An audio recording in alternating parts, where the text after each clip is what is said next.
Voltando com o programa Bauru Fala, aqui pela TVC Bauru Net, canal 13. E lembrando que você pode acompanhar o programa, que ele é transmitido simultaneamente pelo Facebook TVC Bauru ou também pelo nosso site tvcbauru.com.br. Essa entrevista fica lá no site, disponibilizada para você assistir quando e onde quiser. E agora, ao vivo, você pode participar, tá bom? Ó, a gente estava conversando um pouco sobre desenvolvimento. O Brasil está passando por um momento muito interessante. Eu vou aproveitar o Moia aqui. O Rufino, você está acompanhando seus artigos. Moia, eu gostaria também dessa sua visão desse Brasil que caminha por lugares meio assustadores às vezes, desdobramentos novos da nossa democracia, não experimentados ainda, de repente, pela nossa democracia, pela nossa jovem democracia, mas que nos causa, assim, às vezes um certo temor de não saber para onde está caminhando isso. Por outro lado, a gente vê as manobras políticas acontecendo em Brasília, esses ajustes forçados, o governo agindo fortemente. O que você tem entendido a respeito desse Brasil de se tentar compreender, Moia? Então, o Brasil vive um momento complicadíssimo, dificílimo. É natural e é óbvio que uma democracia jovem, como a nossa, né, passe por situações difíceis em determinados períodos, né? Nós tivemos uma interrupção de 20 e poucos anos no regime militar, de 64 a 1985, mas de lá para cá, já são aí 32 anos, é isso? E nós estamos andando para trás, que nem caranguejo. Quer dizer, o Brasil... Mas é processo de aprendizagem? Não. Não é aprendizagem? Não. Eu também tenho que aprender tudo de uma vez, né? Não, na verdade é o seguinte, por incrível que pareça, o estímulo da democracia, o grande estímulo é o voto, e o povo tem feito a sua parte, com algumas exceções aqui e acolá, mas tem, a democracia nesse sentido tem caminhado. O problema é que as suas engrenagens e os seus três poderes estão intimamente ligados à corrupção. Então, nós temos problemas no judiciário, nós temos problemas seríssimos, mas seríssimos no legislativo, e temos problemas gravíssimos no executivo. E no poder executivo, até um tempo atrás, era impensável. Então, isso acaba contaminando completamente a economia brasileira, a expectativa e o investimento estrangeiro. Quer dizer, aquele que tem o capital, que tem o recurso, ele pega o Brasil e coloca lá no fim da lista, porque ele não vai investir o seu dinheiro, que é importante para ele, para a sua empresa, dentro de um país onde o presidente mente, onde o presidente está ligado à corrupção, os grandes grupos de empresas estão macumunados com o legislativo e com o executivo. Quer dizer, são troca de favores e é muito dinheiro rodando, e aí a população olha para o seu lado e ela não tem saúde pública de qualidade. A educação nossa é nefasta. Esse projeto que o governo colocou aí é irrisório, é uma brincadeira, é uma farsa. Isso é uma farsa. Quem é da educação sabe o que eu estou falando. É uma farsa. A reforma do ensino médio. E nós temos agora o governo batendo na tecla como se a reforma trabalhista e a previdenciária, principalmente, fosse o grande mote, a grande salvação. É uma farsa. A reforma trabalhista é, no meu entender, necessária a gente modernizar a CLT e trazer para o século XXI. Isso é ponto importantíssimo. Agora, com relação à previdenciária, os grandes devedores devem, no Brasil, 3 trilhões de reais. Somente esse grupo JBS deve 2 bilhões de reais. Então, se nós cobrássemos esses devedores, e aí nesse meio tem gente importante, tem bancos, tem grandes empresas, tem empresas de comunicação. Se nós cobrássemos isso, se o governo cobrasse, quem deve, não precisava de reforma. Não precisava dizer que o trabalhador tem que trabalhar até morrer. Com 65 anos de idade, começando com 20, ele terá trabalhado 45 anos de idade. Para receber qual benefício? O benefício está sendo discutido? Não está. Então, o Brasil, os políticos, eles foram desnudados, em parte, né, por essas ações da Lava Jato e por essas ações que a Polícia Federal tem feito com muita competência, mas isso é pouco ainda. Quer dizer, nós precisamos passar por uma limpeza, uma asepsia completa na política brasileira. Não dá mais para que a gente veja os mesmos políticos enganando o povo. Então, o Brasil vive uma situação dificílima. De fora, dificilmente entrará dinheiro para que toque grandes obras, infraestrutura, que são necessárias, inclusive para tirar o Brasil desses 14 milhões de desemprego, né? Então, as gestões do PT foram desastrosas nesse sentido. Essa do Temer, eu nem vou falar, eu não considero isso uma gestão política, né? E até, se você andar para trás, até o governo Sarney, nós tivemos problemas seríssimos, não só com inflação. Depois o FHC com o PSDB conteve a inflação, mas não soube como lidar com o país sem inflação, que era o grande avanço seria esse, você investir em saúde pública, investir em educação, e ele poderia ter feito isso. E se tivesse feito, não teria perdido a eleição para o PT. Perdeu por incompetência, e não porque o PT fez isso ou fez aquilo. Perdeu por incompetência, por não dar ao povo aquilo que o povo merecia. Vendeu tudo que podia e não investiu esse dinheiro, reinvestiu esse dinheiro em saúde, educação e segurança, né? Então, é um momento difícil, um momento muito, muito triste para nós, que somos brasileiros, que amamos esse país, e nós estamos sentindo no município. O município é o elo mais fraco dessa estrutura. O governo federal arrecada bilhões, repassa um pouco aqui para os governos estaduais, e quase nada para os municípios. Então, é necessário uma reforma tributária e fiscal para equacionar esse dinheiro. Não pode ficar do jeito que está. Tem que o município receber aquilo que realmente possa fazê-lo tocar: saúde, educação, segurança, tudo. Feito isso, se os municípios tiverem condições, o país volta a crescer, porque você gera emprego, porque você gera credibilidade e a economia volta a andar, né? Essa, pelo menos, é a minha opinião. Você está sentindo isso, não, filho? Pelo trabalho na área de imóveis, né, no Brasil, você sente claramente isso no dia a dia, né? A filosofia hoje está assim: ninguém compra, ninguém vende. Ninguém compra, ninguém vende. Porque ninguém quer arriscar. Porque não sabe o que vai acontecer, né? Medo, né? O mercado imobiliário, por exemplo, há 2 anos está uma situação difícil, né? Está difícil. Muito difícil. Sai negócio, evidentemente, mas em muito menor escala do que poderia estar saindo mais.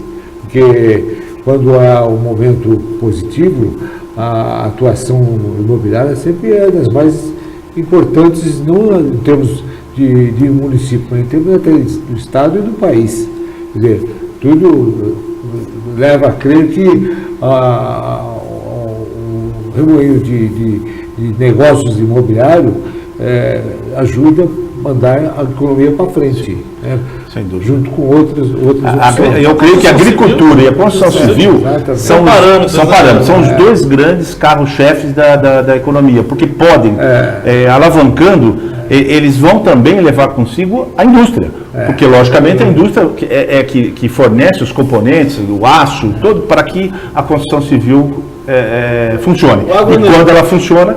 O agronegócio deu um alíviozinho para o Brasil agora, mas a construção civil não consegue... mas no próximo trimestre, se não tiver essa alavancagem da agricultura, o PIB volta a ser negativo. Mas você tem uma opinião a respeito da nossa Constituição? Porque eu cresci depois, de 88 para frente, com aquela expectativa da Constituição cidadã. A Constituição de 88 foi um divisor de águas, era a melhor legislação do mundo, chegaram a falar, e hoje a gente verifica a Constituição, de repente, foi meio aberta demais, né? Ela permitiu muita coisa. Ela contém avanços? Sim, ela contém avanços. É a nossa Carta Magna e ela tem que ser respeitada. Você acha que você acha que é interessante fazer uma nova Constituição? Não nesse momento. Porque o Congresso está ladeado de bandidos. Mas no momento oportuno, sim. Por quê? O que nós temos que lembrar é que a Constituinte veio depois de uma ditadura militar, um regime militar. Então, aqueles que ajudaram a escrevê-la, a montá-la, eles estavam com o coração cheio de ódio. Eles vinham de um processo de cerceamento de liberdades, etc, etc. Só que exageraram na caneta.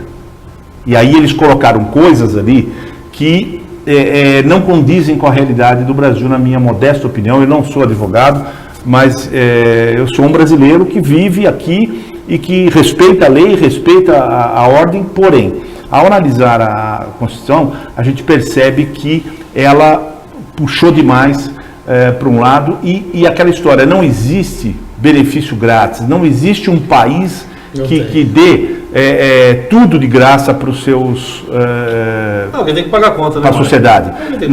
Se a gente for pegar os países mais desenvolvidos, a gente vai perceber isso. Eles usam o imposto corretamente e com esse imposto eles cobrem a saúde, a educação, etc. Mas não existe nada de graça. Aquela sociedade contribuiu ao longo da sua vida toda para que tivesse aquilo na terceira idade. Agora, aqui no Brasil não. Aqui no Brasil a gente está vendo as coisas degringoladas, ou seja, só para dar um exemplo, né? Está na Constituinte que não pode passar de 12% o juro ao ano. E o cartão de crédito cobra 470. Quer dizer, então, ela é completamente distorcida. Ela tem uma realidade que não é compatível com as ruas, com o que está acontecendo no país. Então, eu acho que nesse sentido ela deveria ter alguns pontos, veja bem, alguns pontos reescritos. Eu não creio que ela precisasse ser modificada por inteiro. Ela é um avanço em relação ao que nós já tivemos. Porém, precisa ser modernizada e precisa ter alguns pontos refeitos. Na minha modesta opinião. Sempre existiu. Sempre existiu. Só que de uns tempos para cá, principalmente depois que veio o PT, começou a aparecer muito mais corruptores do que corrupção. Os corruptores são os petroleiros, tudo, que começaram a ter atividades perante a Câmara Municipal, a Câmara Federal, o Senado, aprovando projetos do jeito que eles queriam, do preço que eles queriam, com superpreços. Tanto o superpreço cresceu tanto que o negócio virou bilhões de dinheiro. Quer dizer, premiar 350, 400 deputados. É muita coisa. Isso aí é uma loucura. Agora, nós vivemos um período em que eu creio que a mídia brasileira, ela cresceu, ela evoluiu e ela está denunciando, ela está participando também desse processo.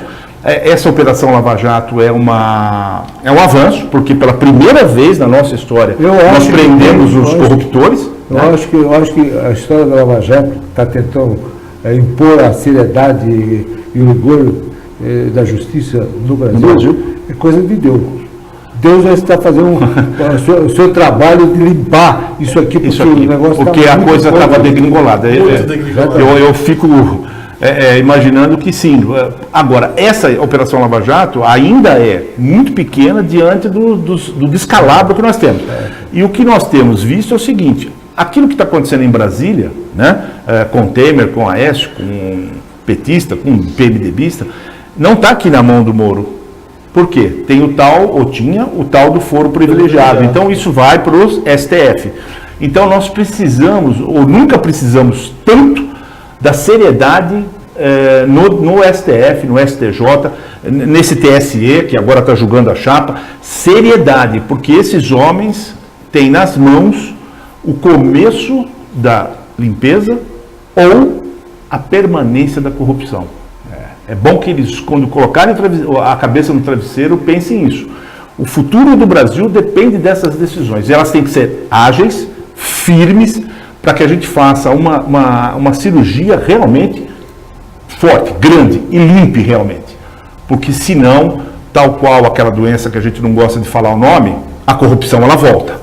Ela é que nem aquela doença lá que a gente não gosta de falar o nome. A corrupção é igual, ela volta. Se você não limpar, se você não extirpar, ela volta, ela permanece. Então eu acho que... Eu tinha um comentário na televisão do cara que falou assim, o negócio é incalculável o montante de todo o roubo que ultrapassa bilhões e bilhões e bilhões e bilhões. Um terço desse valor já daria para abastecer todos os hospitais do Brasil. Do Brasil inteiro. Todos. Um terço do que aconteceu resolveria o problema da saúde. É o que falta, né? É o que falta. Vê que situação estão os hospitais. E a situação está tão encraquelada, né, Moé? Que não é o governo federal, é o governo estadual. Sim. Porque o Rio de Janeiro está mostrando lá que a gente já escutava, né, do Rio de Janeiro. E mostrou que ou é igual ou pior. Pior. Você vê, aqui em Bauru, eu creio que nós estamos aí com um déficit financeiro de 30, 40 milhões. Né? Nós estamos precisando de contratar médicos, pediatras e não tem dinheiro. Nós estamos precisando de contratar e não tem. Agora, para que você faça isso, você tem que ter gestões que trabalhem das 7 da manhã às 7 da noite, que não gastem com bobagem, que acertem 100%. Porque a coisa vem errada, e aí se você não acerta, se você não faz aquilo com vontade política e com discernimento, com ética, com honestidade, você não resolve o problema. Você apenas empurra ele para frente. E isso que tem acontecido particularmente com Bauru. O problema tem sido empurrado com a barriga. Bauru está tendo a necessidade de administrar com escassez, né? Exatamente. Porque recurso financeiro ou recursos sempre vão ser limitados. Sempre vão ser limitados. Mas nós estamos num momento de escassez mesmo, né? Sim. E o prefeito Gazeta tem enfrentado, até por conta da sua própria campanha de destravar a cidade em 100 dias, agora, no segundo semestre, jogando algumas coisas que ele já viu a realidade já totalmente diferente, jogando para o segundo semestre, mas Bauru ainda vai ter dificuldade com essa questão do segundo semestre por conta desses recursos, né, Moé? Sim, e destravar uma cidade não é simplesmente você falar, eu vou destravar a cidade. Não, você tem que ter uma ação concreta, agir. E esse agir, você tem que, a CEPLAN e todas as secretarias teriam que, em conjunto, ter realmente quebrado essa burocracia que existe, né? É inconcebível que você abra uma empresa em 30 dias numa cidade e que Bauru você leve 6 meses. É inconcebível que a prefeitura ganhe 2 veículos, 2 ônibus ou 2 caminhões e que ela não consiga colocá-los para funcionar por conta da burocracia. Essa burocracia é interna, é dela. Então, já teria que, em 120 dias, isso ter sido quebrado, né? E nós temos um problema grave, eu tenho certeza que o Rufino sabe disso, que é aquela questão da destinação de algumas áreas para que Bauru possa crescer, principalmente com moradias populares. Exatamente, né? Nós temos aí grupos acampados ao redor da cidade, nós temos uma demanda muito grande, está crescendo, isso pode virar uma convulsão, isso pode virar um problema mais sério do que ele já é. Mas para isso, né, Rufino, precisa ver o quê? O destravamento, né? A liberação de áreas, a discussão da liberação dessas áreas. Compatíveis para acolher o crescimento habitacional. Ordenado, né? Porque o Bauru tem um déficit de 30 mil habitações. Então precisa de 30 mil famílias precisando de casa. Sem os assentados. Então o destravamento dessas áreas que são mais baratas, que podem acolher para a construção de casas populares, tem que acontecer, porque o restante das áreas estão super, preços avançados por demais, sofreram especulações, preços que não têm condições. Já tem muitos casos de filmes de Bauru que foram para agudos e que foram para Pedreiras, porque o preço de áreas em Bauru pode ser muito caro. Sim. Então, é necessário uma readequação desses preços, né?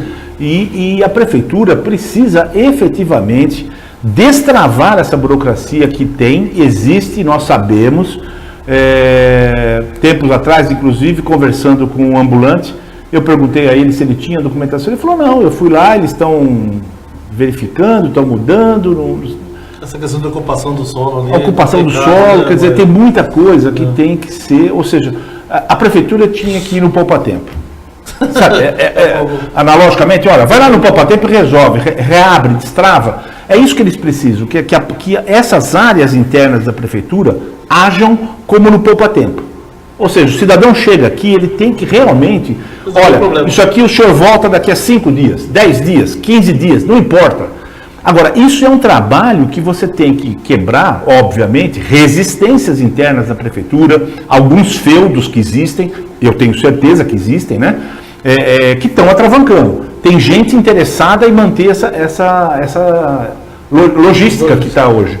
Então, eu acho que a sociedade do lado de fora, principalmente as grandes empresas, as grandes corporações, tem que pressionar o prefeito, tem que pressionar a prefeitura para que ela destrave isso. Senão, o Bauru vai continuar andando para trás. Agora nós estamos confiantes de que a Câmara Municipal vai aprovar esse destravamento.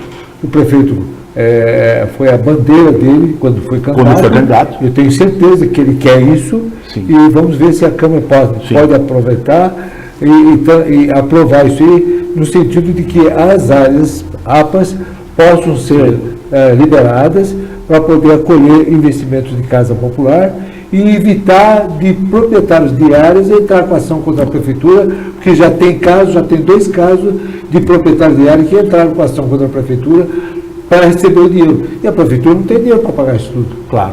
Ou Até a porque São Paulo prefeitura dá um resolve. jeito de destravar e escapar disso aí, ou ela vai ter que pagar isso aí. Sim. Cabe à Câmara, né? A Sim, Câmara Municipal tem um legislar. papel fundamental nisso e eu espero que faça, eu confio que faça, porque caso contrário, nós chegaremos num ponto que pode inviabilizar a gestão pública, a gestão da Prefeitura. Qual foi a sua experiência, Rufino? Você foi secretário de Desenvolvimento do Wilson Costa. Como foi a sua experiência como pessoa pública, como trabalhar com a questão pública? Não, quando a pessoa trabalha com uma entidade pública, ela tem que se adequar ao sistema da entidade pública. Você sentiu Então, trabalhar com a prefeitura? Com o governo? Eu senti falta de dinheiro também, porque todos os projetos não iam para frente, não tinha condições de ser concluído, porque não tinha dinheiro. Porque o dinheiro todo é gasto no pagamento de coisas absurdas e até salários absurdos também. Quer dizer, o dinheiro que se tem para poder pagar todas essas despesas reais e atuais e diárias não é fácil. Não sobra dinheiro para investimento. O dinheiro é para pagar a manutenção. Praticamente é manutenção. E às vezes não dá, nem a manutenção dá para pagar. Foi um momento difícil? Você sentiu? Você voltaria hoje para o governo? Não. Porque a gente critica, mas a gente sabe também que não é fácil. A pessoa que assume uma secretaria, ela pode ter boa vontade, né? Desejo de... Mas tem limitações. Mas tem as limitações. Tem muitas né, limitações. E o poder público é muito engessado, porque os órgãos de controle, até por conta da corrupção que graça no país, eles engessaram as engrenagens para tentar evitar os roubos. Só que houve, eu acredito, um exagero. Então, é necessário esse controle? É necessário. Porém, o que você precisa, e hoje a gente está vendo aí que tem alguns órgãos como o TCE, TCU, em algumas instâncias, em alguns estados, que a gente consegue encontrar problemas dentro deles, que é gravíssimo. Então, é necessário que também haja um destravamento, né, para que a engrenagem pública possa funcionar. Muitas vezes, num trabalho sério, bem intencionado, você se depara, ou eles se deparam, com problemas por causa dessa engrenagem. Então, isso que é uma coisa também. O ano que vem nós vamos ter um problema, na verdade é o que as pessoas estão ansiando, nós vamos votar eleições, sim, vamos ter a oportunidade de votar de novo, mas eu estou percebendo um problema muito grave que as pessoas às vezes não estão comentando, ou o cidadão não está comentando, que são mudanças na eleição, que eu não sei o que eu vou fazer na urna, eu não vou poder escolher o candidato. Estão querendo vir com lista fechada, agora estão querendo vir com chapões, enfim, com lista, você não vai mais poder escolher o candidato. Então, estão vindo com coisas muito pesadas. Eu tenho um receio dessas coisas, que parece que no Brasil o pessoal quer se manter desse jeito como está. Eu tenho certeza que vai ter muita dificuldade na eleição no ano que vem, com falta de dinheiro, essas campanhas de jatinho, que o pessoal andava de jatinho para lá e para cá. O ano que vem, eu acho que isso aí vai estar... Sim, reduzido a pó. Mas eles estão se defendendo, e eles vão se defender. Saíram algumas pontuações na internet para pedir para o pessoal, para o povo não votar. Então, mas eles talvez interessem a eles. Democrática que precisa existir, mas já estão falando isso. Não pode. Na verdade, o que o cidadão deveria fazer é pressionar os que lá estão hoje, para que essas mudanças não sejam mudanças que venham a mascarar, né, as opções que às vezes são ruins dos partidos. Então, essa questão de lista fechada... Não, mas tira o seu direito de escolher. Claro. É necessário que as mudanças que possam ser feitas sejam feitas, primeiro, à luz da lei, da Constituição, mas também à luz da sociedade. É importante que nós, brasileiros, que somos eleitores, possamos, de certa forma, discutir. E uma das formas é pressionar os parlamentares para que eles ajam de acordo com aquilo que é a sociedade. Eu sei que a maioria dos brasileiros não faz, mas eu tenho o hábito, eu escrevo e mando para os senadores, para os deputados, a minha opinião. Reforma previdenciária eu escrevo, alguma coisa errada, corrupção, político escreve aqui no JC, e põe e fala que o mundo é cor-de-rosa. Se eu acho que ele está errado, eu escrevo para ele. Você põe uma lei de contato, eu escrevo para ele e digo para ele, olha, o senhor escreveu um artigo assim, assim, assado, e eu discordo, aqui. Se ele me responder, respondeu. Pelo menos ele vai ler. Se ele não lê, o assessor dele vai ler. Entendeu? Eu acho que o brasileiro tem que fazer isso, participar. Né? Porque senão vai caminhar, e aí a sua preocupação é extremamente válida. O Brasil vai caminhar para o lado que eles querem. E qual é o lado que eles querem? De se proteger. Porque eles sabem que a situação está cada vez pior, o nome deles está jogado na lama e eles vão ter que se proteger. Então, cabe a nós, pessoas da sociedade, que temos condições, que somos formadores de opinião, levarmos para esse lado. Ou seja, incentivarmos o povo a se informar cada vez mais. Vai ser fechado isso. Sim. Vai vir uma lista fechada. Porque você conversava muito, eu até gostava da questão do voto distrital misto, né? Uhum. Eu acho que criaria a representatividade da região, e bacana. Mas não, agora estão querendo vir com um negócio tacanho, né? Então, mas o voto distrital, ele funciona na Alemanha. Sabe por quê? A Alemanha é um país relativamente pequeno e que a diferença de ganho entre o mais rico e o menos rico, ela é desse tamanho. E aqui no Brasil? Como que você imagina voto distrital no estado do Amazonas, que você não tem estradas que cortem, que você não tem como levar a urna a não ser de barco? Então, os feudos vão aparecer e vão continuar. Então, todo mundo reclama que o Maranhão é da família tal, que o Piauí é da família tal. Então, nós temos que tomar um cuidado. A questão do voto distrital tem que ser muito bem discutida, porque ele poderia favorecer o estado de São Paulo. Claro, sim, que é um estado mais desenvolvido, Rio Grande do Sul, Paraná, Santa Catarina, mas o Brasil não são só esses estados. Então a gente tem que tomar cuidado ao implantar um sistema, pensar no Brasil como um todo e não só nos estados mais desenvolvidos. 2018, torcer para que o brasileiro não tenha a cultura da corrupção. Sem dúvida, sem dúvida. Ética, honestidade, sem dúvida. Uma nação com ética não tem governo corrupto. Uma nação que preza pela ética não tem um governo corrupto. Em contrapartida, um governo com ética não vai governar um país que quando o governo é bem intencionado, o povo acompanha e faz alguma coisa. Sem dúvida. Entra o bauruísmo, o patriotismo. Sem dúvida. Aí você tem orgulho, né? Foi assim na década de 30, foi assim na década de 40. Eu não tenho dúvida alguma. No Chile, o pessoal coloca bandeirinha do Chile em tudo que é lugar. Nos Estados Unidos também, mamãe. E sai às ruas para protestar contra aquilo que não gosta. Não para quebrar nada, para protestar, né? Mãe, devia, mãe. Chegou a hora. Infelizmente. Passa rápido. Nós estamos chegando ao fim do programa. Eu queria agradecer muito, viu, Fih, a sua presença hoje aqui. Foi um prazer muito estar aqui. Enriqueceu muito o debate, viu? O companheiro ali, olha, vou te contar, foi um papo bom. Muito gostoso. Mãe, obrigado de novo. Eu quero. Hoje, se você quiser acompanhar os inscritos do MOI, as opiniões do MOI, como que é o seu blog, MOI? É o Falando Monte. É só entrar no Google, Falando Monte, você vai chegar no meu blog, que é Falando Monte, blogspot.com.br. Né? É isso que eu vou pegar. Isso. Tem 12 mil acessos por mês e eu tenho ele há 11 anos já, né? E além de escrever os meus artigos, eu também publico, compartilho ali artigos de cronistas da Folha, Mário Prata e alguns outros.